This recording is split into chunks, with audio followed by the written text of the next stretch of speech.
This episode was brought to you by Resilient Nutrition.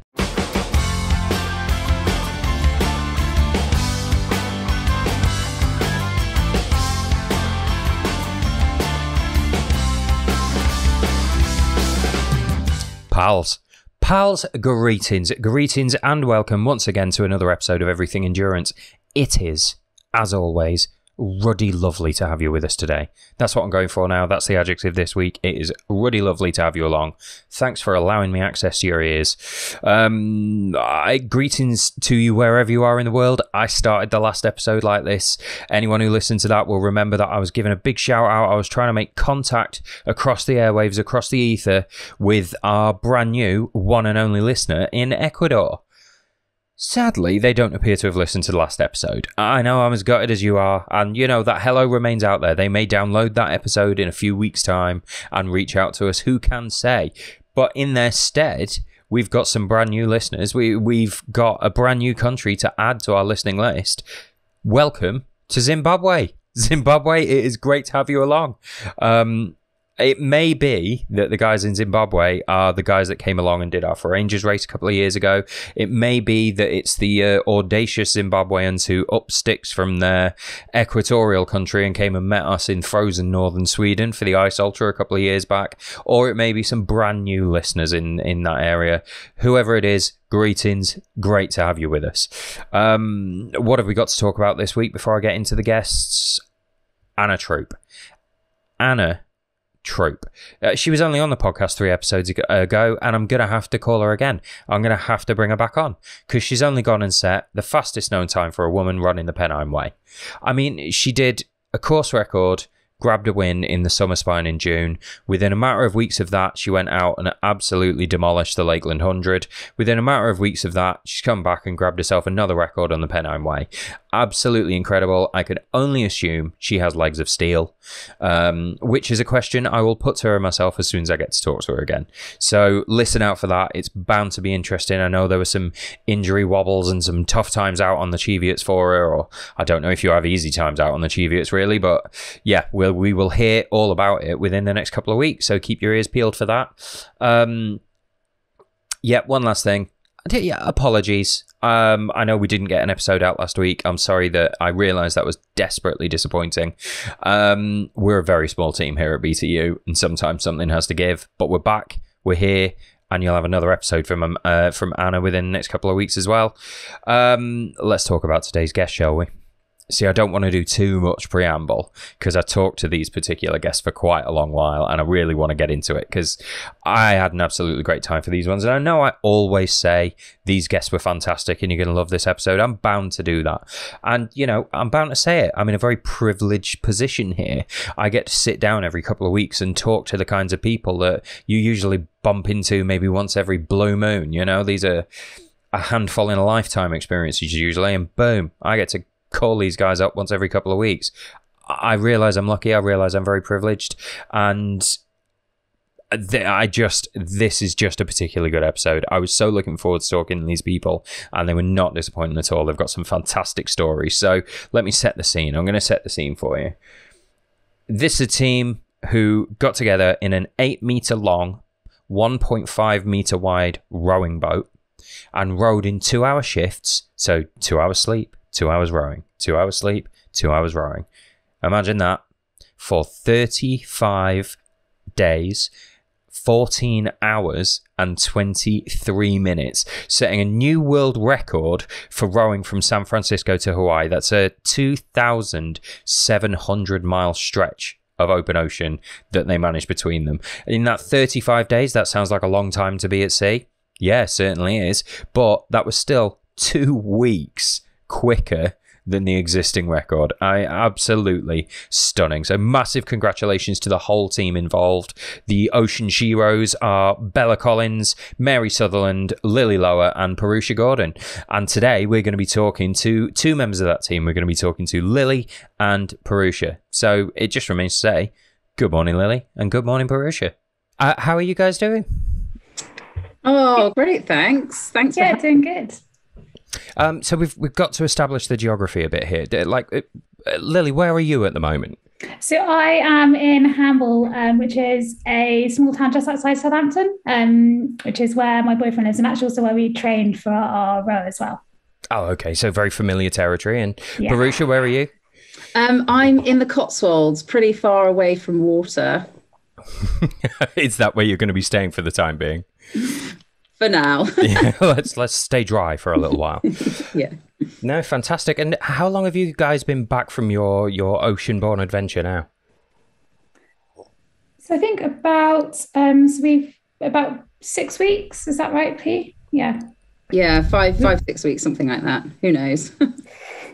Incredible. And how are you feeling? What's the recovery process like? I know I've just jumped ahead by 2,700 miles there, but I'm fascinated by how long it takes people to recover from some of the endurance challenges that we've talked about. And I've never been able to talk to a couple of people who've done something that you've done. So where are you now? Are you bounced back, fit and ready to go again? Oh, it's an interesting one. And I did a post about it yesterday, actually. So we're 5 weeks post 35 days of rowing solidly, 2 hours on, 2 hours off. But before that, we had quite a build up and quite an intense training period. So I think in terms of where my body is, and I don't know whether Lily and the other girls share this, but I've slept more than I've ever slept before since coming back. And I was always a kind of 5 or 6 hours a night kind of girl. And now I can sleep in, which I've never done before, much probably to Lily's delight because she loves her sleep. And actually, I've sort of been back in the gym. We've got a rehabilitation program that our ocean rowing coach has put together for us. And that's really focusing on getting us mobile again. We lost all of our kind of muscle mass in our legs, which is why when you see any footage of us stepping off the boat, we're kind of wobbling around like nobody's business. Our feet felt like bricks when we stepped off the boat, really, really heavy. And then we knew that we had legs, but we just couldn't really feel them. So we've got a rehabilitation program that's really helping us get the body more balanced again, and really trying to get our mobility and gradual strength back again. And then in terms of kind of gut and things like that, I'm definitely struggling with my gut. I think 35 days of eating freeze-dried meals, which is pretty hard on the body, has definitely taken its toll. So we're really focusing on getting our gut health back up by working with Nature Doc. In terms of how we need to rebalance the body. So yeah, it's interesting actually. I sort of thought yes, we'd just bounce back, we'd be absolutely fine, few long sleeps here and there, but actually it's starting to take much longer than I really thought to recover.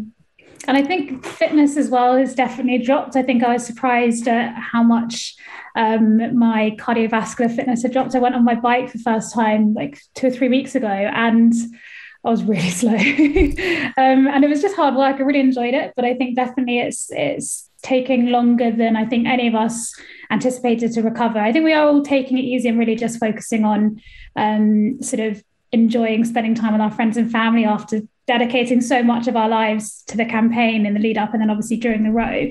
And so I think we're all taking it easy and just focusing on rebuilding slowly, but definitely having a structured program to follow is really helping us with that.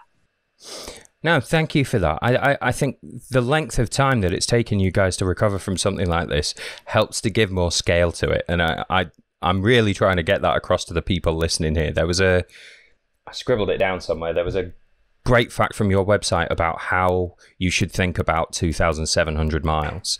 That if you did your 10,000 steps a day, that would be 500 days of work to cover the distance that you guys covered in a rowboat.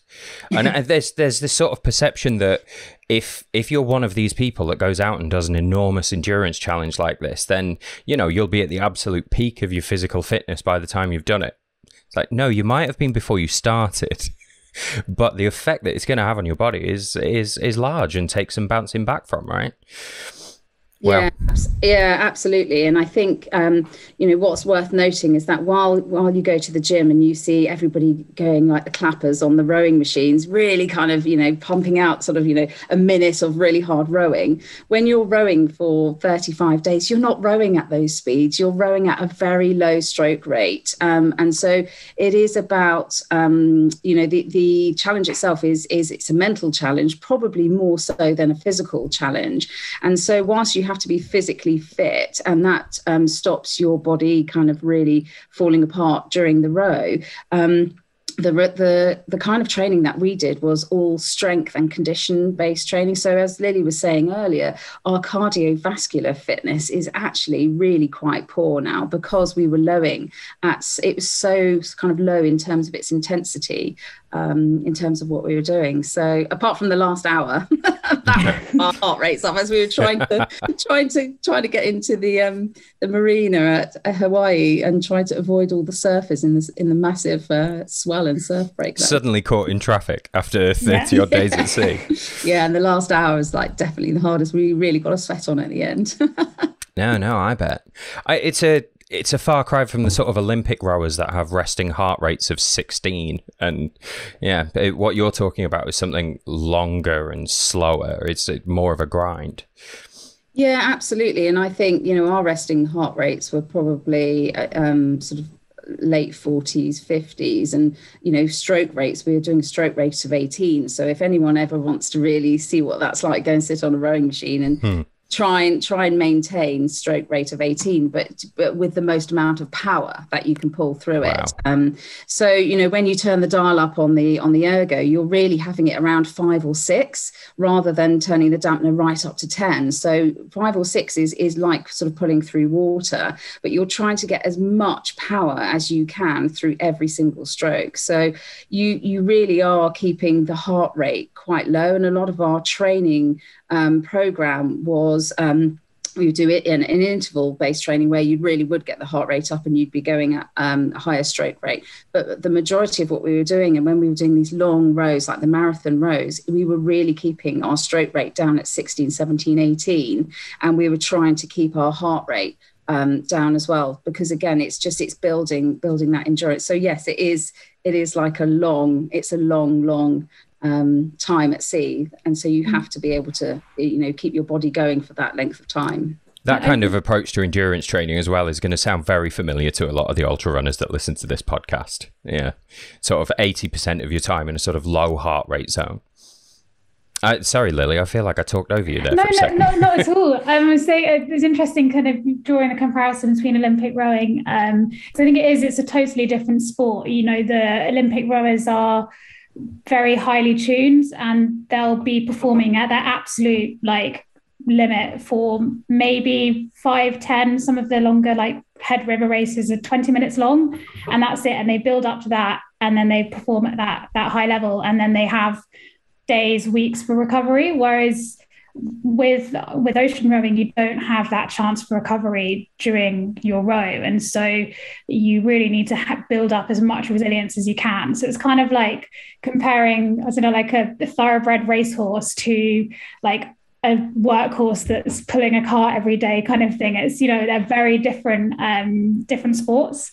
And actually what's interesting is there's a lot of people who've done elite rowing who then try their hand at ocean rowing, and often the wheels come off because they haven't got that, or they try and go at 100%, and they just don't have that resilience to be able to sustain that over 30, 40 days or however long it takes them to row an ocean. No, of course. Wow. Yeah, and some of the things that were quite important to us was actually to really lay down a lot of body fat. Whereas if you're an Olympic rower, you want to be kind of as lean and light as possible, and to probably have as much muscle as possible. So for us, it was, we needed the muscle and the strength there, but we also, beforehand, we were really trying to rest our bodies and, build up as much fat reserves as possible, because we knew we were going to lose quite a bit of weight during the crossing. Wow. And how much did you lose in the end? Just as a matter of interest. So it varied a bit. So I think that the least I lost about 6-7 kilos, and I think the most was about 20 kilos, right, Pete? Bella and I both lost 12, and I think Wow. Mary was, I think she was about 16, 20 kilos. Yeah. So that's the better part of a limb. You know, that's we're not talking about a small amount of your body mass that you've burnt through here during this event. No, incredible. And I tell you what, that got very interesting very fast, and I know this is going to be a problem for me in this podcast because I want to grab onto every detail of what you did and run with it. But I have skipped ahead quite far. So for the benefit of the listeners at home that haven't been talking to you for the last half hour or so before I hit record, how on earth did the two of you come to be doing a 2,700-mile rowing race from San Francisco to Hawaii? And I will start with either of you. Lily, what's your place in all this? How did this start? Sure. So I joined the team relatively late, about a year ago, but the team was already pretty well formed. And I think Pete can kind of dive into more about how they got to that point. But in terms of my own personal journey, I grew up in a town called Burnham-on-Crouch, which is a small sailing town in Essex, but it's also the home of Rannoch Adventure, which is the boat builders for our ocean rowing boat. And I've known the founder of that company, Charlie Pitcher, and his nephew Angus, who worked with him for a long time at Rannoch, and have watched. They're both very accomplished ocean rowers themselves, and I've kind of watched them take on their rows and been really inspired.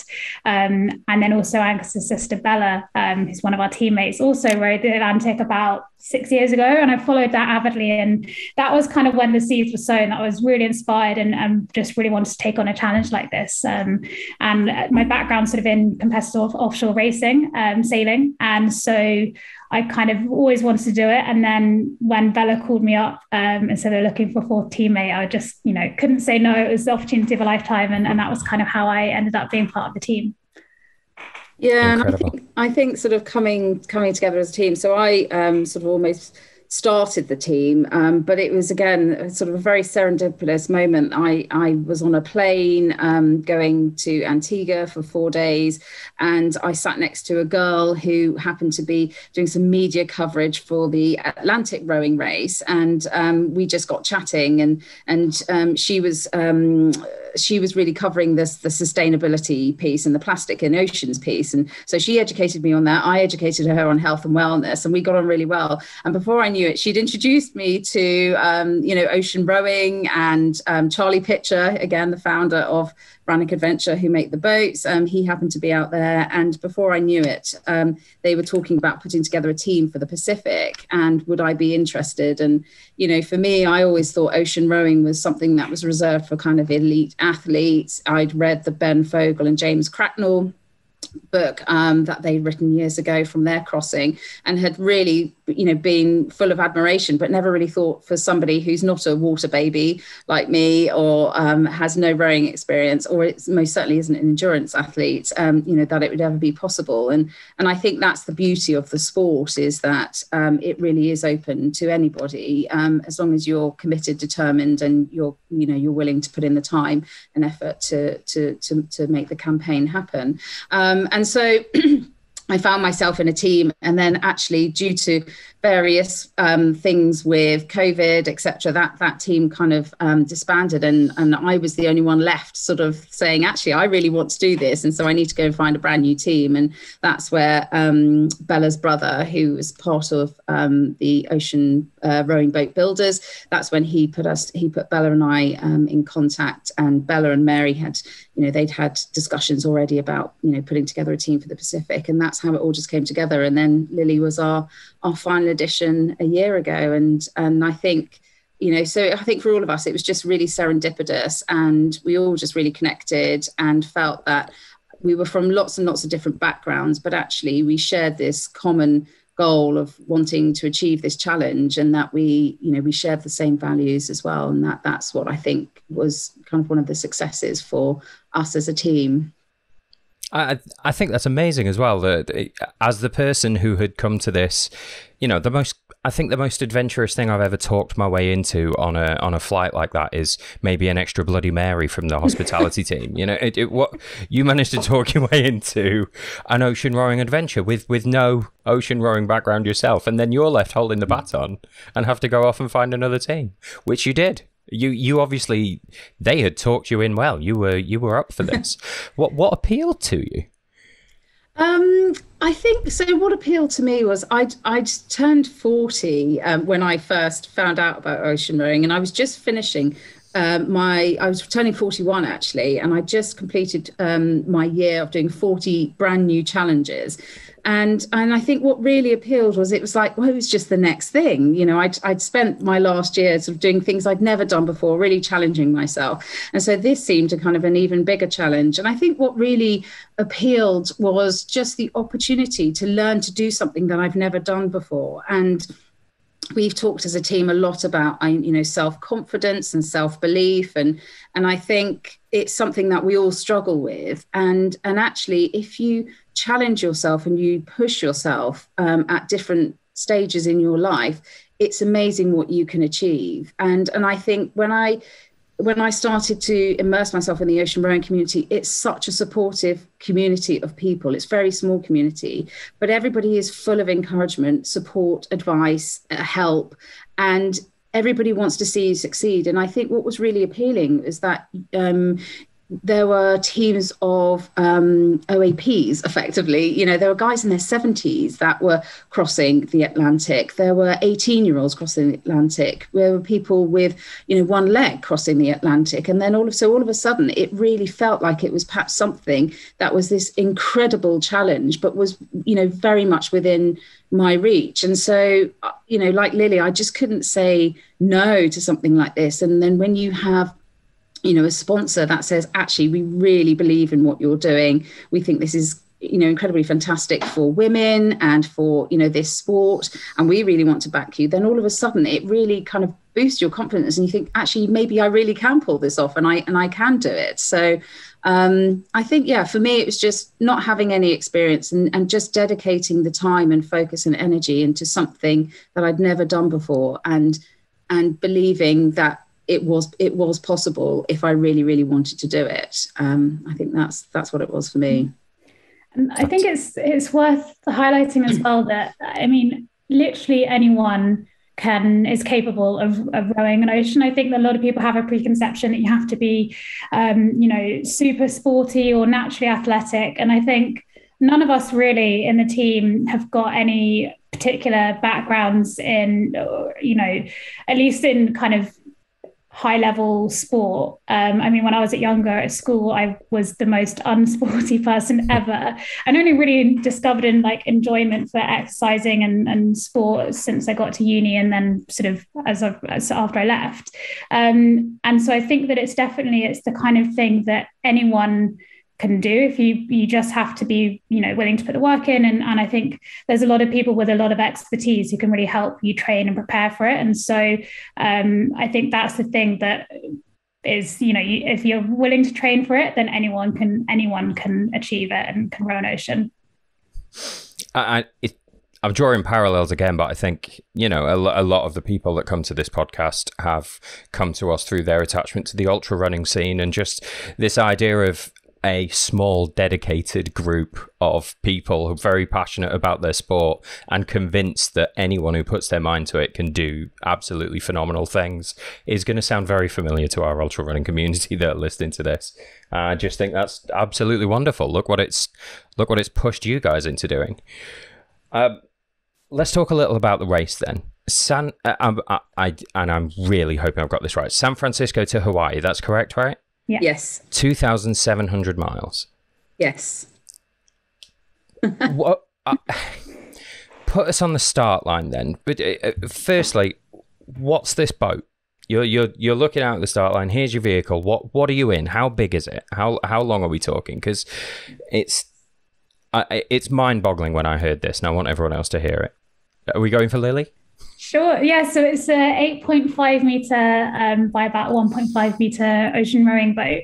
So it's got a cabin on either end, and then 3 rowing positions, and it's sliding seat rowing. And we row with 2 oars rather than sweeping with 1. And it's basically, it's been described as a souped up life raft. So if you think about the life rafts that you have on kind of big container ships, where they're basically bulletproof and designed to, if they capsize, they'll self-right. So it's a really seaworthy basically ocean-going boat that's designed to withstand basically everything the elements throw at it, but not particularly quick. So very different compared to like a river rowing shell, where it's, you know, super lightweight, very narrow. This is much more designed for keeping you safe for however long it takes to get across the ocean. Yeah, and the boat's got everything on it that we need. So it's effectively what was called an unsupported race, which means that we have to carry everything ourselves. There is a support yacht, but that's more there for safety and to come take photos and videos and things of you if you need it. But we have to carry everything. So we have a water maker on board. We take in seawater and it desalinates it and turns it into drinking water. And that takes about an hour to make 26 litres a day. And we would use that for, brushing our teeth and for drinking, for rehydrating our dehydrated food, and for washing as well. So we'd be drinking probably about 4 to 5 litres each a day, and then we'd be using the rest for rehydrating our food. We took 55 days worth of dehydrated food, and we had to take race rules 4,400 calories per person per day. And so we had that as a combination of 3 dehydrated meals, a breakfast, lunch and a dinner. And then we would take the resilient nutrition nut butter pouches. We had 2 of those each a day, and we would use those to increase our calorific intake. And then we would have snack packs, which again would be things like dried fruit, chocolate, nut butters, cereal bars, some nuts and things as well. And so we would each have a snack pack a day. So we'd be burning around 5,000 calories a day, because we would be rowing in shifts of 2 hours. So we'd be rowing for 12 hours a day. So we'd be burning through a lot. So the boat itself had to carry everything, all our equipment, all our supplies, all our comms equipment. So we could let big ships know that we were there, and so people could track us on land, and so we could stay safe while we're out in the ocean. So yeah, in 8.5 meters by 1.5 meters, we had to pack quite a lot, including the 4 of us as well. That's incredible. Honestly, if I looked distracted there, it was because I was looking around at the sofa I'm sitting on and trying to weigh up how much bigger your boat was than this. And I've stopped at about 3 times the size of my sofa. That's ludicrous. I spent a couple of months of lockdown in a 1-bedroom flat with my girlfriend, and I know she wanted to hurl me off the balcony at least 2 or 3 times. You talked about this being a mental challenge. How in sync you 4 must have had to have been to spend over a month in that space. I guess you guys had to get to know each other pretty fast, right? Yeah, it's really interesting. I was talking to somebody about this yesterday, and they said, they said, I just couldn't do what you did. I just want to get off. And it's really interesting concept. And one of the things I did think about, before I went, is that how am I going to get my own space? I can barely go away for a long weekend with, a couple of families before I just really want my own space. But actually, what was amazing about the boat was everybody, certainly for me, it felt like I had my own space. So because you'd be rowing in pairs, when you were on your off shift, you could go into your cabin, you could close the door, and you had your own space. So you had your own head space. But also when we were rowing at night, it was pitch black. And although we'd listen to music during the day and we'd chit chat during the day, when it got to nighttime, we wouldn't really talk. We'd plug in our headphones and you would almost be lost in your own thoughts, listening to your podcast, your audiobook or your music. And so when you're in this kind of vast expanse of ocean, there's definitely this feeling that you have your own space. And when you're with or 3 other people for 35 days, you're not talking all the time. So I definitely felt like there was no point where I ever felt I just want to get off because I haven't got any of my own space. I can't think to, have my own thoughts or anything like that. And that was really amazing. But you're absolutely right. We got to know each other incredibly well. The bucket is where we went to the loo, and obviously there's no closed cabin to go to the loo, so it's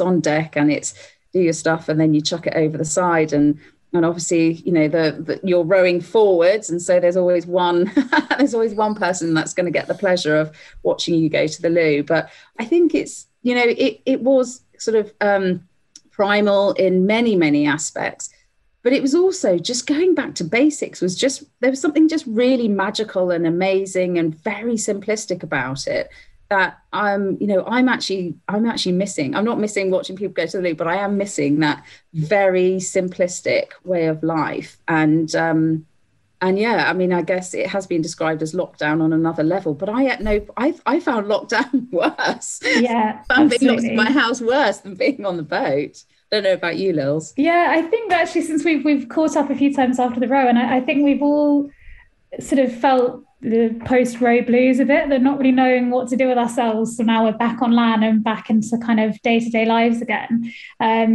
So I think, yeah, definitely the simplicity of life on board was amazing. You don't have anything, all you have to think about is eating, sleeping and rowing, and a bit of boat maintenance and making sure you're going in the right direction. And, you know, you don't have any internet connection for kind of personal use. We had a satellite device that connected to the internet so we could send out emails and messages to our land manager. But ultimately we're disconnected from the world, which was really liberating, and I really enjoyed it. And I kind of was a bit overwhelmed when I got back onto land and had my phone going off every 5 minutes and having back access again to social media and that kind of thing. So yeah, life was simple and great. But yeah, to go back to your question about, I guess, how we all got on, I think we were fortunate that we mostly knew each other before. So Bella and I grew up together in Essex. We've known each other since we were like 7 or 8 years old. And I've known Mary for about 10 years as well. And I didn't know P before this row, but I think in the year lead up to the row, we spent a lot of time with each other and or kind of speaking to each other on a weekly basis when we were locked down and we couldn't get together to train. At least we checked in every week with each other and really made sure that we kept communicating. And I think that helped us, that when we got onto the boat, we knew each other pretty well and knew what each other's kind of like how each other worked and that sort of thing. Wow, incredible. Well, I'm going to go back there. Then I'm going to go back. San Francisco, we're now looking out at your 3 sofas lashed together with 55 days of food stuffed into it, and your toilet bucket. How were you feeling as you set off on that? Because one thing that, again, I'm going back to our ultra running crowd here. I've stood on a start line knowing I'm going to have to run 50 miles that day, and you struggled with the scale a little bit of that. 2,700 miles of rowing ahead of you. How were you feeling as you set off? So I think sort of mostly excited, definitely a bit nervous. It's the longest time any of us had sort of, well, at least for P and I, actually, the other two had spent, had rowed the Atlantic before.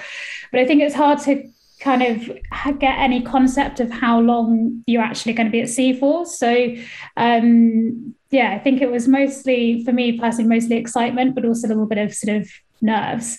But I think what was really incredible about the start was that we left at kind of 5-6 a.m. just as the sun was rising. It was the most incredible sunrise, and we rode out from underneath the Golden Gate Bridge, and it was just the most spectacular kind of scenery and experience. And I think we all realized just how lucky we were to be taking on this challenge. It's a huge privilege to be able to do that. And I think we all really realized that in that moment.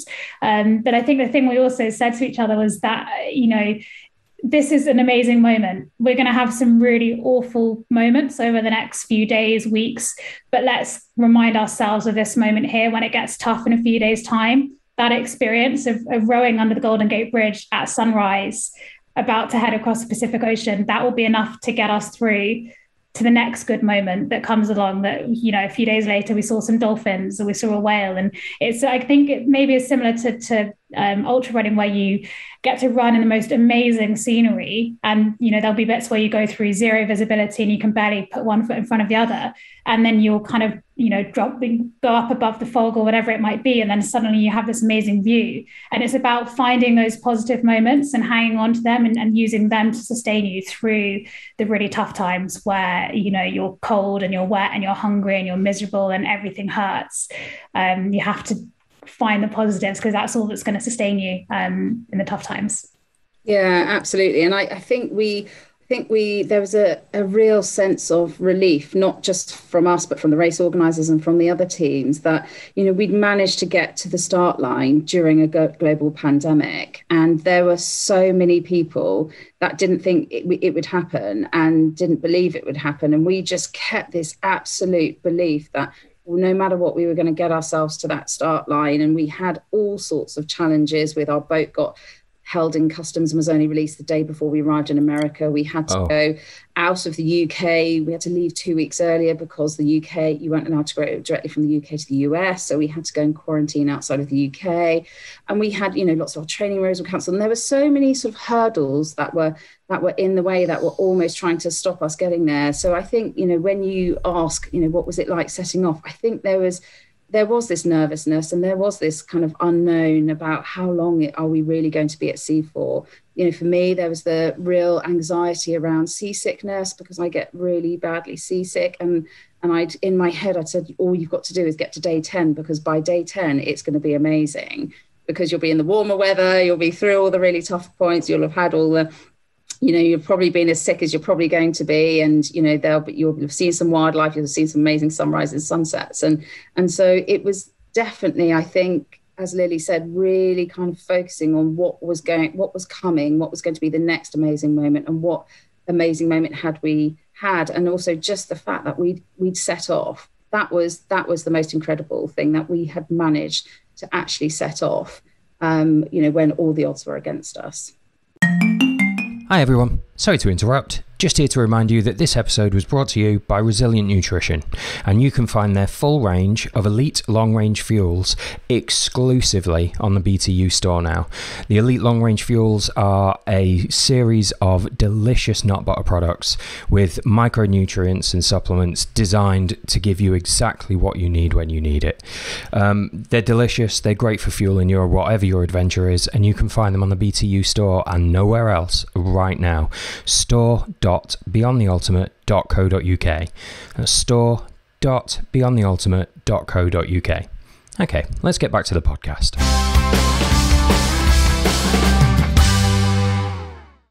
I mean, you've set the scene beautifully there as well. As soon as you said, sunrise, Golden Gate Bridge, I was seeing the start of the film adaptation of this.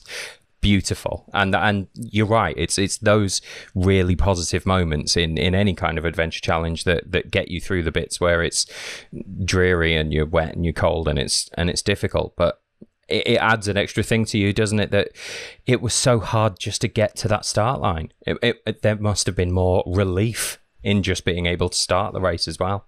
How absolutely brilliant. Okay, so we now know you're sitting there, you're feeling this relief, the anticipation. What a beautiful moment as you set off. Let's talk about the record for a second, because it's not like one of those sprinting records where somebody takes 1,000th of a second off a record. You shaved 2 weeks off the time that you were aiming for, right? How certain were you about that time? Because you've already told me you had 55 days worth of food in that thing, which means you came back with 20 days worth of food left over. Did you realize you were going to be able to go as quickly as you did?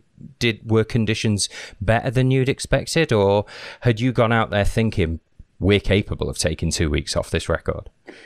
I don't think that we ever had a sense of how much we would take off the record. I think the first week was really tough, and we had some pretty tough weather and crosswinds that we were rowing against. So progress was really, really slow. I mean, we were barely doing sort of 1.5 knots. And to put that into perspective, we needed to do, I think, 2.5 knots average over the whole crossing to be able to break the record. And so that first week, I don't think we even really knew how quickly we were going, how many miles a day we were doing. It was just about survival, really, and kind of getting through it, and P coping with her seasickness, and the kind of the cold and the wet was really tough to deal with. And then I think the second week we didn't really have any. It was very calm. There wasn't any wind at all. And again, that progress was quite slow. We didn't really have much in the way of conditions helping us out. And I think it was only really when we got to about the halfway point that we started kind of doing a bit of maths in our head and thinking, okay, we're going quite quickly now. We're averaging 60, 70 miles a day, that we could do this in a pretty decent time. We were thinking maybe 40 to 45 days. And then we just kept getting quicker and quicker, really, as we went across. And we'd be lying if we said that weather wasn't a huge part to play in this. But I think it was, once we got to the halfway point and we then had some more favourable conditions with us for the rest of the way, it was about getting to that point to be able to then capitalise on the more favourable conditions. But I don't think we ever really allowed ourselves to think about the finish until we were sort of well into the halfway point, because it's such a long time. If you start thinking about the finish, when you start, then it's just unsustainable, because you need to be in the present and enjoy what's happening on board and think about day-to-day life on board, rather than kind of wishing the time away and thinking about the finish before you even kind of have started, basically. Yeah, and I think with ocean rowings, there's so much that can go wrong. We broke our dagger board at the end, I think middle of week 2 or the end of week 2. I can't even remember now when it was. And your dagger board basically gives the boat stability. So it was, that's quite an important piece of kit, when you're rowing, at an angle to the waves. And luckily, the majority of that kind of weather had come at the beginning of the row. So, we couldn't do anything about it. We didn't have a spare dagger board. And I think, as Lily said, we always were aiming to do 40 to 43 days, because we knew that the type of boat that we had was really great for surfing the waves, which, again, if you can surf the waves and you can dig your oars in at a particular point, then you can really push yourselves further down that wave at a higher speed. So again, it's very different to river rowing, where you're trying to pull as hard as you can. This is about kind of using your oars in the waves, to maximize your speed. But anything can go wrong, and if our water maker had stopped working, we may have had to stop rowing, and that could have taken a day to fix, or we would have to hand pump water, which again means that you're then not resting, and if you're not resting, then you're not ready to take on your next shift. You haven't re-energized yourself, and we may have had to put out the parachute anchor to stop at times. So there's so many kind of unknowns that we couldn't ever think, right, we've absolutely got this. But what we could do is we could say, right, well, we're going to make sure our shift changes are as slick as possible. So every time you have to change rower, somebody has to stop rowing, you have to get off the oars, and then the next person has to get in. So it's things like, making sure that was as quick as possible, that, we were really trying to maintain, a speed based on the conditions. So when we had shift changeovers, we'd say, okay, well, we're averaging about 4 to 4.5 knots. And so you just make sure that you would try and keep up that speed, based on the conditions, and that we would really just support and help each other out. So if I was filling up my water bottle, I'd fill up everybody's water bottle. So again, all these little things, that's what contributes to shaving time off a record, is when you have consideration for your teammates. And then when you make sure that you're doing all the things on the boat, that you need to take care of the boat and the equipment, and that you're running the water maker properly, you're stopping it at the right time so that it doesn't get air blocks and all those sorts of things. But yeah, I mean, to answer your question, did we know we would ever do that? I don't think we ever thought beating the original men's record, which was 39 days, was ever really within our reach. And it was, as Lily said, we're only about halfway when we started doing some maths. We said, actually, this could be possible, and what do we need to do to do that? And it's all those things that I've just said. Wow. And you talked about there obviously, you've got to have your wits about you. You've got to be concentrating while you're out there. What are the what are the sort of bigger risks? What are the things you're having to be aware of? Because I'm going to go back to my absolute layman's perspective here. As soon as you're talking about lashing 3 sofas together and taking them out into the sea, I'm just thinking, surely any wave's going to tip me over. I'm going to be in a storm 3 days in, or in the middle of the night, a huge container. I'll just hear a foghorn and then my sofas will be smashed to pieces. Is it as dangerous as I feel like it is? Or what were the sort of risks that were in your mind as you were out there? Yeah, I mean, kind of all of the above, really. I think particularly the first week we were on sort of high alert for other traffic because we were leaving from San Francisco, which is obviously one of the busiest shipping areas in the world. And so we really had to keep a lookout for ships. And we have on the boat, we have a navigation system that's got this thing called AIS, which is essentially sends out a signal to other boats in the area and also picks up their signals. So you can see where other vessels are within a certain radius. And we can set an alarm so that if there's a boat that's going to be passing within, or a ship that's going to be passing within 1 mile or 5 miles, or however many it might be, we can change it. An alarm will go off. And so then we'll keep, look and try and see it and change our course if we need to, or kind of get on the radio to them and just let them know that we're an ocean rowing boat going very slowly and that we didn't have much sort of ability to maneuver.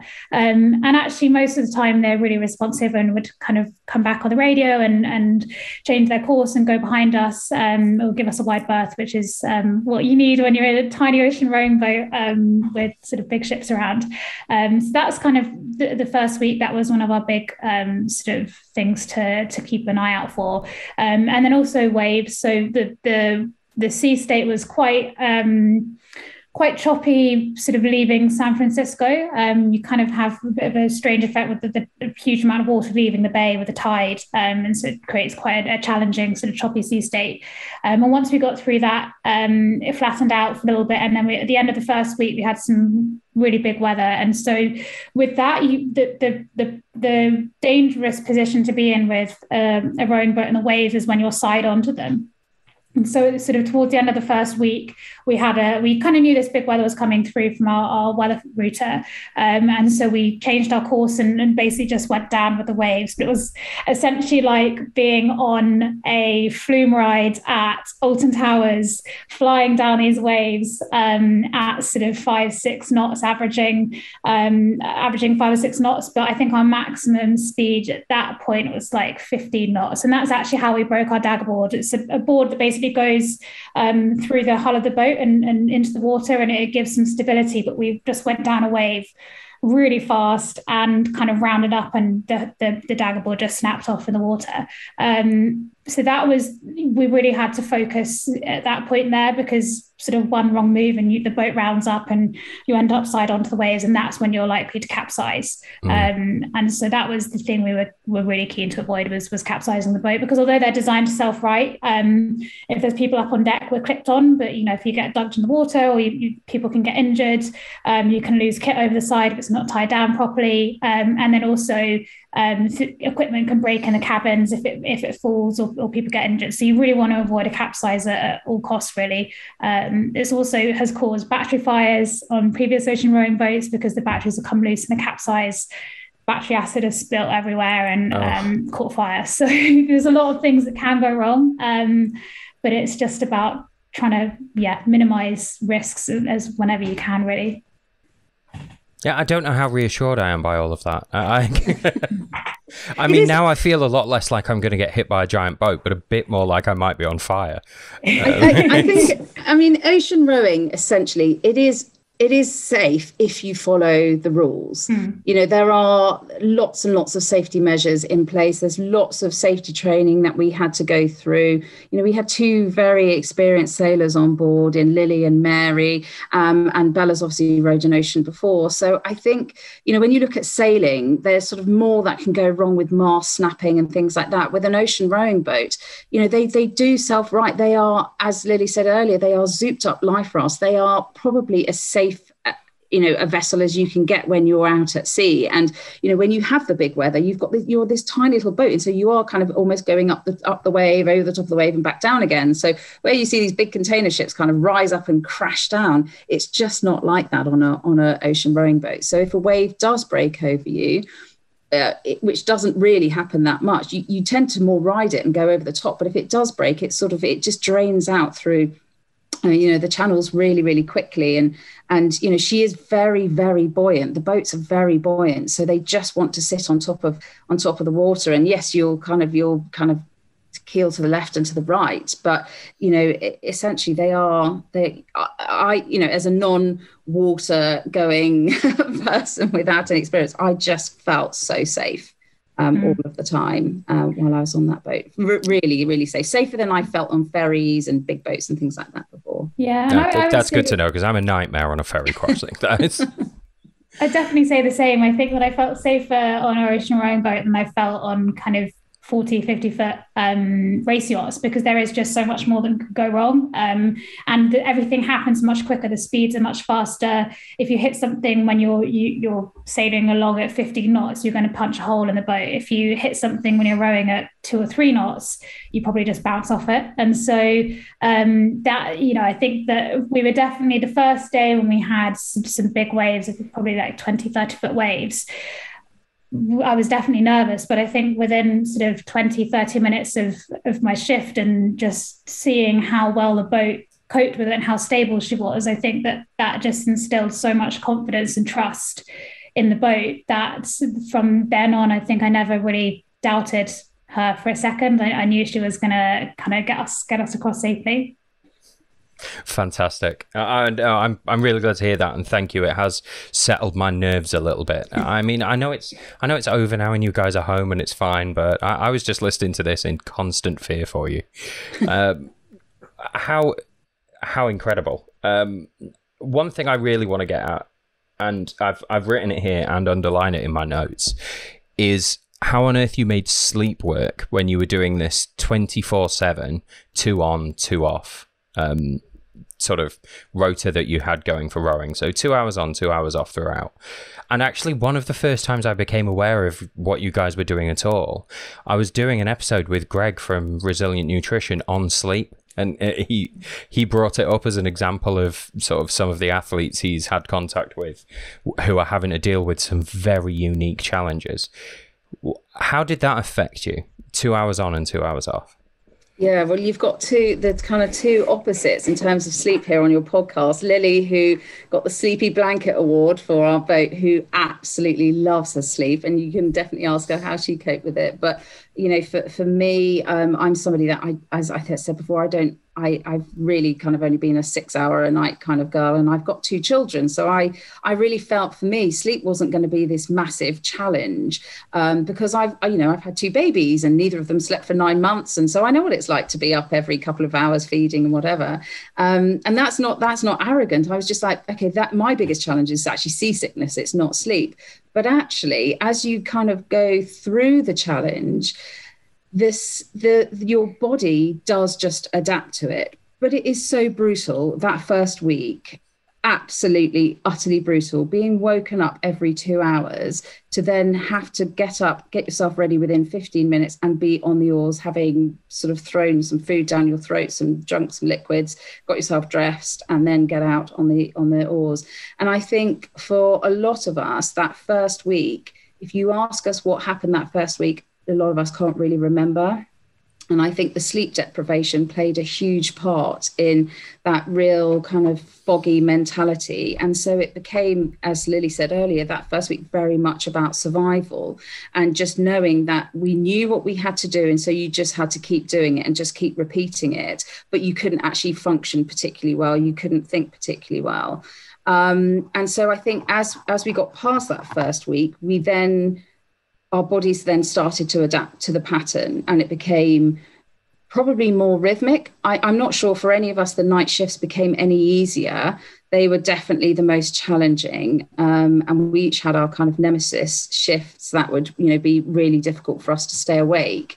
But I do think having the right nutrition was something that really helped. We had no refined sugar on board. And so we had lots of natural sugars. And I think that helps with, your blood stability levels and, stops you spiking. And we had constant kind of protein snacks that we could snack on again to kind of really support the nutrition that the body needed to be able to function in the way. And obviously the resilient nutrition products have products in them that support sleep, and that obviously have the caffeine as well to help keep you awake. And I know certainly Lily and Bella really enjoyed having those caffeine products at night to keep them awake. So I think, sleep's definitely an interesting one. We haven't had all our data yet to tell us kind of, how we performed. It's, everyone's on summer holidays at the moment. So I'm sure we'll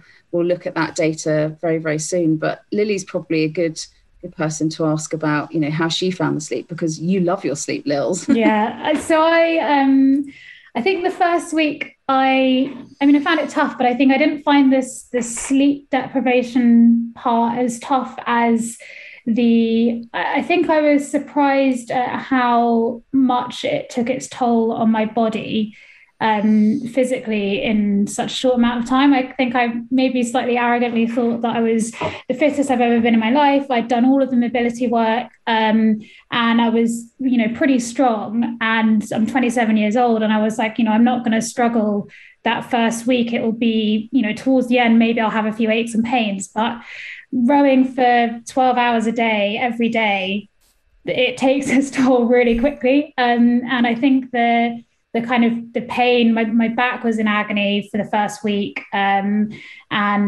like hip flexors, tendons in my hands were already sort of starting to seize up. But I think that, so I sort of adapted to the sleep pattern quite quickly, but that's what I've done for offshore sailing for a number of years. And the longest races I've done really have been 4 or 5 days. And so I'm used to getting into a watch pattern quite quickly. I'm very good at falling asleep within 5 minutes anywhere I am. So even on the oars, unfortunately. But what was surprising was that at the end of the first week, I think on the Sunday, we went onto our parachute anchor overnight. So we'd kind of rowed as much as we could in the conditions that we're building, and the sea state was getting bigger and bigger. And it got to about 10 o'clock at night, and we decided that it wasn't safe to carry on rowing. So we deployed our parachute anchor, which is essentially a big parachute that goes in the water, tied onto the front of the boat, and just holds you sort of head on into the waves, and you bounce around a lot, but you don't really drift too much. And as a result, we all got sort of 10 hours of sort of non-rowing, and I slept that entire time. The boat's crashing around, like bouncing all over the place, and I just passed out and fell asleep. But what was interesting was that once I'd interrupted the 2-on 2-off sleep pattern, I really struggled to get back into it for several days afterwards.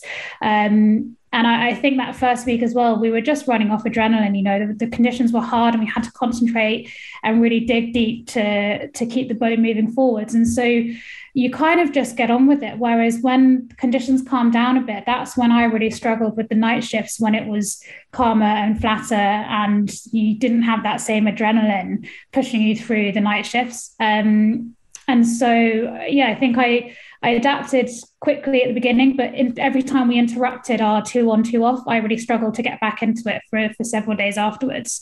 And then at the end of the row, the first night on land, I slept for 13 hours solid. Everyone else was waking up every 2 hours, but I managed to sleep solidly. So I think everyone is very different, and we all struggled, I think, with sleep at different points in the row. But I think ultimately the body does adapt to it, but it's the lack of recovery, I think, really does affect your body physically. And that's something I just hadn't really accounted for. And I wish I'd planned more for how I was going to help my body recover during the row. I think that I definitely underestimated the physical nature of the challenge. It sounds ridiculous to say out loud, but I thought all about the mental side, and I hadn't really thought about the physical recovery. I don't think you need to give yourself too much of a kicking for not knowing how your body would react to 35 days of rowing. We don't know. Yeah, and I think also with sleep, those sleeps at night. Well, those sleeps, we generally sleep at night time. So we would probably get 3 90-minute sleep cycles in, maybe 4. And then there might be the odd nap throughout the day. And so really, we're probably only getting about 5 hours of broken sleep a night. But I think some of those naps throughout the day, those really short naps, were really key to kind of feeling restorative. And I think each of us learned which were the really important sleeps for us and how to sort of get yourself to go to sleep as quickly as possible. And then when you were on your shift, as Lily said, when the conditions were really flat and calm, that was almost harder to stay awake because the rowing, there was just kind of nothing really going on that you had to really concentrate on. And so it became very much your mindset and how you could overcome that. And we each found, I found if I was listening to audiobooks, I just wanted to go to sleep. So I had to put on like really kind of upbeat music, or Lily and I would play games, and then we would say, okay, right, this is, we're not going to be defeated because we've still got 2 more weeks of their 4 to 6 a.m. shift. And so how are we going to get through this? And that's when I think with something like sleep, where all you want to do is curl up and go to sleep, you can't, because there's no one else to do your shift for you. And so you have to find a way of getting through it. And that's something where, you have to support your teammates. And there were times where we were all really sleepy and we'd be like, right, all I want to do is just listen to music. I want to zone out. But actually, Lily really needs a chat. So I'm going to speak to her and talk at her to keep her awake for an hour, or vice versa, whatever it may be. And you basically just have to say to yourself that you won't be defeated by this, and you have to do whatever it takes to get through it. And that's when the mental kind of resilience piece kicks in, I think. Yeah, and I think it's interesting as well, because sometimes you would wake up from you'd have slept for 30 minutes and you'd wake up feeling completely revived and refreshed. And sometimes you'd sleep for the full 90 minutes and you'd wake up and you feel like it was literally 5 minutes ago that you went to sleep and you're still exhausted and everything still hurts. So it's really difficult to kind of come up with any sort of hard and fast rules about sleep, because it varied so much from one person to the next, but also with each person it varied across the whole row. And what I found was that if I woke up and I didn't speak to anyone and I got on the oars, I would still be in this half conscious, half awake, half asleep sort of state. And then it was really easy just to fall back asleep again on the oars. Whereas if I got up, and even if I only had a chat for 10 minutes to pee whilst I was waking up, I think it was that sort of cognitive, just using your brain, that woke me up. And then I could stay awake more once I'd had a conversation with someone and actually engage my brain a bit. So, for some days that didn't work and I was still sort of falling asleep on the oars. But all very different, I think. Yeah, I think cognitively, just the last thing probably on sleep is cognitively, the expectation of actually completing very simple tasks became very difficult. Our memories, we couldn't remember stuff, and we would be able to converse. But I think cognitively, we definitely, if we'd have had some real challenging navigation to do, or thank goodness we weren't going so fast that we had to make sort of lots of really quick decisions, but I think that decision making becomes quite slow and everything slows down over a period of time. And I know when we got on land, I sort of just felt like I couldn't think, and that if somebody asked me a question, I just wouldn't be sure how I was even going to be able to answer it. No, incredible. Look, were there any, we've talked about the sort of day-to-day challenges, were there any real hair-raising moments? I almost don't want to go into this territory. I just reassured myself that you were safe out there, but I can't not touch on it. Were there any really bloody hell, that was scary moments? I think when we had sort of the big waves, we had to go onto our parachute anchor, we had to do that at night. And so we were getting all the ropes ready for that and sort of bouncing around quite a lot. And that was definitely I think once we sort of deployed the parachute anchor, we went to sleep, and luckily I fell asleep straight away. But I know that for Bella and P, where they were in the bow cabin, it bounces around a lot more, and I think that was quite a stressful night for them, because if the parachute anchor breaks, then you're suddenly not going to be held facing the waves, and the boat would maybe drift sideways, and it could be, there's a lot of things that could go wrong. We had a container ship that was coming towards us while we had a parachute anchor out, so we had to get on the radio to them and tell them to not run us down or go over our parachute anchor line. So that was quite a stressful sort of couple of days. And actually also the first sort of few days when P was really seasick, I think we were all really worried, because I've never, P's a really strong person, and you couldn't even lift your head off the pillow for one time to get you up for your shift change. I mean, we all, I think, had 100% confidence in P, because I know how tough she is, but it was really tough seeing her so sick and just completely depleted of energy. But she bounced back and was back on the oars within, a couple of days from that. But I think that was a real low point, because if she couldn't get better, then, what we had to start thinking about what our options were for her. So yeah, I think that was tough. And then actually probably the most kind of hair-raising moment was the last day rowing into Hawaii. So where we were rowing into, so we crossed the finish line, which is by a buoy near the harbour, and then we had to row for another couple of hours to actually get into the marina. And the entrance to the marina is, so we were rowing pretty hard, and we rowed hard to get across the finish line, and they're like, oh yeah, you've got another 2 hours row to get into the marina. And so the entrance to the marina is really, so the south shore of Oahu is where they have big surf in the summer, and it happened to be the day where they had the biggest swell of the season. And the entrance to the harbour, essentially they've dug out a channel in the surf break so the waves don't break there, but you still have the swell. And so it's the most bizarre thing, because you're rowing in this channel that's maybe only like a few meters wide, and you've got surfers on either side of you who've paddled out to the back of the break, just sitting, chilling, waiting to like paddle in and catch a wave, and you're there rowing between them. And there's sort of some rocks on either side, and we were rowing into a headwind. So we were rowing, 3 of us rowing, and Mary was steering, and we were rowing really hard, but not actually going very quickly because of the headwind. And the swell was pretty big. So the boat that was leading us in, at one point, they were on the other side of a wave and we couldn't see them. So it was really sketchy, and so we made it in, but it was tough, and we didn't have a dag board. So that gives you less kind of steerage and stability. So it was, at that point, we were like, okay, well, to get the record, we have to touch land. And if it all goes wrong, we're just going to have to surf the boat in and get on the beach, and hopefully that will still count. Luckily, it didn't come to that. We got into the harbour. But I think that was definitely the most hair-raising moment for sure. Because in the ocean, there's not really that much to hit. But as soon as you get close to land, there's suddenly a lot more things that can go wrong. And we don't have an engine. Yeah. No, the engine. Just you guys. It's only as strong as you are against the elements. So, also, sorry, you mentioned this earlier, and I didn't quite twig rather that Purusha, you'd had a bit of a problem with seasickness, and I just kind of passed it off. I was like, oh well, I'm sure they all did at some point or another.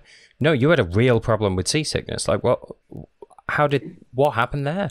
Yeah, I knew I would suffer with seasickness. On some of our training rows, I'd been really sick, and that was just going to the Isle of Wight. So I knew it was going to be a challenge. And I think pretty early on, probably within the first few hours, I can't even remember now, I'd taken so many kind of like seasickness pills, they kind of make you hallucinate a bit, and you have a very dry mouth and you can't really remember very much. And I just couldn't stop being sick. And I don't think I ate anything for about 3 or 4 days, apart from I had some Carl's water biscuits, which if you've ever tried to eat one of those when you have no saliva in your mouth because you've been so sick, it's so dry. It probably took me about 10 minutes just to eat one, because it was like chewing cardboard. And so, yeah, the seasickness was, and it went in different phases. So during the day, I think once I'd stopped being sick, I would then go into the cabin, and then because your cabin's kind of bouncing around like this, you then feel sick all over again. And so it was just a case of when I was on the oars, I'd just stop and I'd be sick over the side, and then I'd get back on the oars. But when I went into the cabin, I'd have to lie down, and I think it was only by about day 10 or 12 when I could actually finally sit up and get myself dressed and things like that. But I think I stopped being sick by about day 5, and there were some night shifts I missed because the cloud cover was so heavy that you can't even see the horizon. So, on the days when the cloud cover was left and I could see the horizon, I was slightly better at night. But the girls and the race duty officer, they gave me some anti-nausea medicine by about day 3, I think, and that really helped, because I think part of it is just when you're feeling like you're going to be sick all the time, you take your seasickness pills and then you are sick. And so the anti-nausea really, again, helped, stop that feeling of sickness. And I'd done some hypnotherapy before I came because I knew I would be sick. And hypnotherapy doesn't stop you being sick, but what it does is it helps you cognitively, and it helps your primal brain, rather than saying, okay, I can't cope with this, it's never going to pass and I'm just going to be seasick forever. What it helps you do is believe that and rewire your brain to actually help you understand that you can get through this and that it will pass. And so when you're then thinking positively about it, you're then not releasing those negative hormones, which then make you feel even more sick, and then you are even more sick. So what it does is it calms the body down. And so that was something that I was really grateful that I had taken the time to do beforehand, because I really feel like in my brain, when I was telling myself, okay, yes, you're going to be sick, and being sick is horrible, but actually you can get through this and it will pass. I think that helped me with my recovery quicker. So by, I think, day 4 or 5, I was rowing. I don't think I was missing any shifts by that point. I can't remember all the days. I think it was, I'm trying to think, because the first week kind of sort of blurred into one, but I think that the kind of crucial point was definitely when we gave P the anti-nausea medication, because the problem with seasickness is it's not the being sick really necessarily it's a problem. It's it's not getting enough food and hydration into the body and then it starts shutting down. So I think it was, I'm trying to remember, maybe like the night of day 3 or day 4 where I didn't tell P this at the time, but I don't think I've ever seen someone quite so seasick. I've seen a lot of people seasick, but not ever to that degree where you just were so weak and you could tell your body was starting to shut down because you just hadn't eaten anything in 3 days.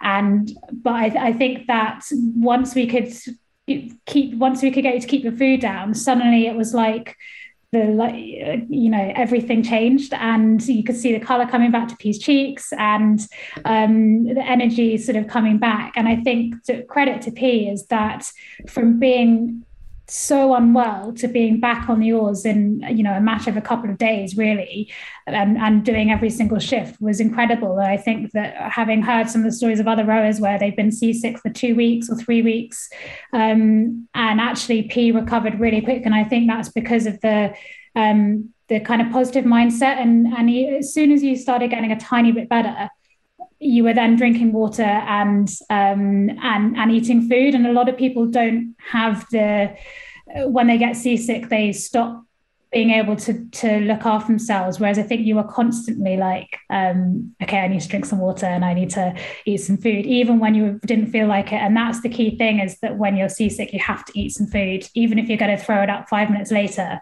If the little bit your body's been able to digest, that's enough to sustain you a bit. So I think that was the key thing. And I was so impressed with how well P coped with her seasickness, because it is horrible and a lot of people don't manage it, and they end up having to be evacuated off the boat, or it keeps deteriorating. And there's only so much you can do as a teammate as well, as that you have to be able to do it yourself as well. So I think, P was awesome at that. I think I even had one of the resilient nutrition pouches. I'm pretty sure that was one of the first things, because it was liquid and it was just there. I didn't have to make it. And I remember, again, I remember at the time thinking this tastes absolutely disgusting and the texture is gross because you haven't had anything for 3 days. And actually, I love them. I love them because I had them the rest of the time. But in that moment, I was just like, I just need, if I know that this is liquid and it will absorb into my body really quickly, my body will just process it and digest it. And obviously, it's really calorific. So I remember, I think that was one of the first things that I shoved down because it was next to my head. Wow. Well, what an immensely tough time you guys had. What an incredible journey. And then you broke the record. You'd done it. So we've had the start line. We've thrown our way up across half an ocean. We've made it all the way to Hawaii. They've put you through this terrible 2-hour ordeal to actually reach dry land. What's that feeling? As you step onto dry land and this is done, what was that like? Oh, it was amazing. And actually, I think part of the row that we haven't shared with you is that there were many, many moments during the row where it was absolutely incredible. Yes, it was hard. Yes, it was brutal, but it was utterly, utterly beautiful. And Lily and I shared, I think, our top highlight from the row. We were so privileged. We shared a sunset where the half the sky was orange, red, yellow. And then if you imagine when you're on a boat, you're in the middle of the ocean and all you see is the horizon. You can't see any land. And then on the other side, it was going dark. And as the sun set to our left, up on the right was this kind of what we thought was it almost looked like a container ship on fire. And actually what it was a bright orange moon rising. And we had never experienced anything like it. So the sun set to our left and within 5 minutes, we had this orange moon rising. And that was the most amazing experience. And then we had this blanket. It was a clear night. We had this blanket of stars, like you've never seen before. And so, wow. Yes, utterly brutal, but incredibly beautiful. And I think those are the moments that when you drift in, or you row really hard actually into the finish line, you're just thinking about how amazing an experience you've had. You've witnessed things that other people haven't witnessed before. You've crossed parts of the ocean that people have never crossed before. And I think I certainly wasn't ready for it to finish and felt like I could have kept going because there was this real anxiety about being on land, being surrounded by other people, all of a sudden, the complexities of life, the noise. I even now, I keep saying how noisy everyday life is. And so I think there was this real mixed emotions of utter elation. We had broken the world record and we far surpassed anything that we ever thought was even possible. And that feels amazing. We were better friends stepping off that boat than we were when we'd got on. And that was always our primary goal. And I feel like there was just so much that we were kind of grateful for. And even though our families couldn't be there at the finish line, there were so many supporters honking their horns on their boats and clapping and cheering us in. It was just this most overwhelming arrival experience. But it was also kind of for me, a little bit of sadness as to, I was almost slightly worried about stepping on land and the whole thing, which had been this most incredible experience, almost coming to an end. And I don't know whether ultra runners ever feel like that, when you feel like you've gone through so much and then all of a sudden it's coming to an end. It was, I mean, I've never run anything longer than a 5-day event, but and I've attended an awful lot of 5-day events, but people don't want to. They're in the most terrible pain and they're blistered to pieces and everything else, but they just don't want it to be over. They don't want to go back to emails and schedules and commutes and a million messages a day. Yeah, I can completely understand the trepidation. Yeah, I guess it's the same as well. It's that simplicity when you're running. All you have to think about is sort of putting one foot in front of the other and keeping yourself fueled and hydrated. And it's pretty similar for ocean rowing. It's very simple. And I think as soon as you get back onto land or back into real life, everything becomes a lot more complicated and more challenging. And so I think, yeah, definitely can relate to ultra runners, that feeling at the end. I think definitely, I mean, the finish was so overwhelming and emotional. We sort of, once we'd had this really hard row into the harbour, we mentioned kind of through the surf break, suddenly there was just people out on boats everywhere. And I don't think we really expected, we knew our friends and family couldn't be there. And so we didn't necessarily expect anyone to know we were coming, and get the welcome that we got to Hawaii. It was just incredible. I mean, everyone was out on their boats and blaring their horns, as P mentioned. There was a guy who kind of shouted from the car park of like next to one of the pontoons, sort of shouting where we come from. We said San Francisco, and he was like, no way, and started shouting down the beach to all the surfers where we come from. And it was, so overwhelming. Definitely that sense of sort of bittersweet, because we realized that it wasn't just the row that had come to an end. This whole campaign had taken the best part, well, for me, a year. For P, it was kind of 2 to 3 years of actually getting to that point, being on the start line and then doing the row. And so sort of realizing that was all coming to an end was definitely a bit bittersweet, but amazing elation to be on land, and learning to walk again was a lot more challenging than I think we expected. We kind of all stepped off the boat onto the pontoon and almost kind of stepped sideways into the water, because your legs just you literally haven't walked or used your calf muscles for 5 weeks or whatever. So that was pretty challenging. But amazing.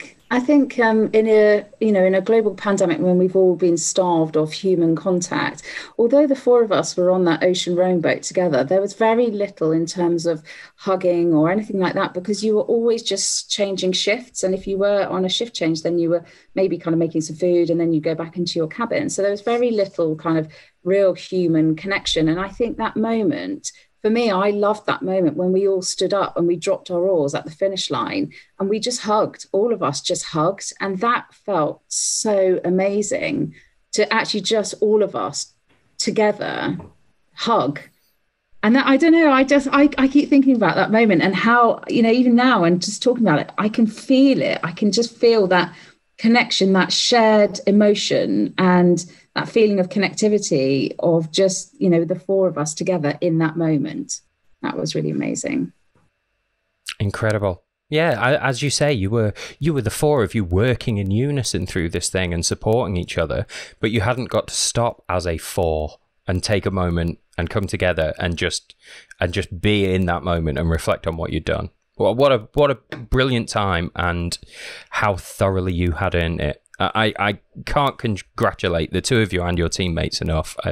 As soon as I heard about this, I know we started off with me saying at the beginning that I am terrified by the sea. And there's no getting around it. I am. If you put me on a ferry, you better give me 3 strong drinks and show me to my bunk, because that's the only way it's going to work out for me. So I was already in awe, but what an immensely positive thing.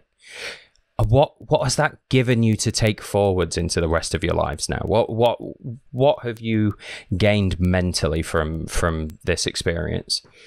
Gosh, so much, and I think we're still reflecting on it. I should have started the podcast with that, right? That's another hour of answer at least. I know, and I'll try and be really quick because I do like to talk. But I think for me, so much, and I definitely am still reflecting on it. I think what the simple life is something that I'm really working hard to now really try and carve out, to try and reduce the noise, as I call it, of everyday life. And that is by slowing down. I think when I look at me as a person before the row and perhaps the life that I've led and the work that I've done, I've always been somebody going at 100 miles an hour. And I think that's caused a lot of anxiety and a lot of stress by having way too much on all the time. And I think by trying to reduce that and trying to be smarter and cleverer, and actually just maybe saying no to things that you don't really want to do. And, you might feel like you have to do them, but actually you don't have to do them. We all have choices. And so I think trying to really slow down and finding probably a bit more meaning in connections that I have, the engagements with people that I have, and the interactions with people that I have, and the things that I do, I think, and trying to make it trying to simplify it is definitely something that I'm working on. And I think confidence has probably grown as well. I still am very fearful of many, many things in life. And there's lots of things in my current life at the moment that I'm very fearful about, but I think the confidence that comes from proving to yourself that you do have what it takes to do something new, that if you believe in yourself and others believe in you, and that you keep going at something, that you are determined to achieve something, it's amazing what you can do. And so I think that that self-confidence and seeing that we are more resilient, and that more resilient than we think and more capable than we think, is probably something that I've really taken away from this. Yeah, I would definitely say the same. I think the confidence, I think all of us in the team, we've all kind of struggled with self-confidence in the past. And so I think that, really proving to ourselves what we're capable of. I think we've all grown a lot in confidence. And I guess the other thing I sort of learned is just how powerful a positive mindset is, and that when things are difficult, I think what I learned is that absolutely everything is temporary. No matter how bad the conditions are and how challenging it is, it's temporary and it will get better. And that's what I think really got me through the more challenging parts of the road, particularly in the first week, was just kind of having faith that things would get better. They might get worse first, but ultimately they will get better at some point. And I think realizing that it doesn't have to be a big change to really have an impact on your kind of happiness and well-being, and that you can have a really tough 2-hour shift where you're getting smashed by waves every 5 minutes, and you finish your shift, you go off watch, 2 hours later the conditions might have changed only a tiny amount, but that marginal difference of the angle of the waves changing by 10 degrees or the wind dropping by 10% is enough to suddenly make this next shift so much easier and so much better. And so I think that's what I really learned and what I would always try and remind myself of, is that no matter how tough things are, it's only temporary. Well, thanks for passing those hard-earned lessons on to our listeners. It's greatly appreciated, and to me. Thanks, guys. I knew I was going to enjoy talking to you this morning, and I was absolutely on the money with that. The last thing I've got written down here that I really want to ask you about was to maybe just give you an opportunity to talk about the Seabin project that you were supporting through this, and I'll make sure that we've thrown some links into the description and stuff for people who want to support that as well. Who wants to tell me a little bit about that? Awesome. So I guess maybe I'm the sustainability geek in the team, but so we're raising money for the Seabin project, which is an amazing organization in Australia, and they build these bins that float in marinas and ports around the world that collects plastic and debris before it makes its way out into the oceans. It's really clever, sort of floats on the surface and filters the top sort of 5 millimeters or something of the water, and so it gets all the floating debris and also collects oil spills with these special pads that float in there. And essentially it stops the plastic getting out into the ocean, where it would then break down into microplastics. So it's a really sort of tangible solution to ocean conservation. But they don't want to just kind of collect plastic. They want to kind of stop the pollution at source. They also work with the data that they get from their sea bins to work with local organizations and policymakers to basically put in place education projects to tackle plastic pollution in the first place and stop it getting into the water by encouraging people to use other sort of forms of packaging or use reusable packaging and that kind of thing.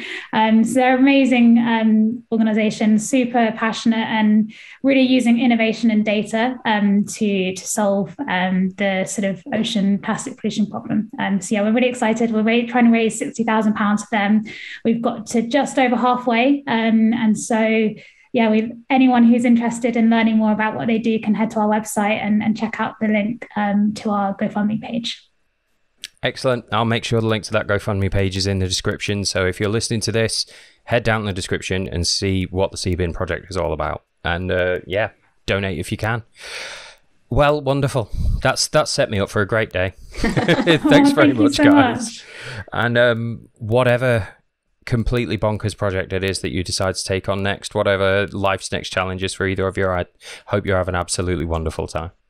Thank you so much. It's been so great reliving our adventure with you. So thank you for having us. No worries at all. Enjoy the rest of your days, guys. Thanks so much. You too.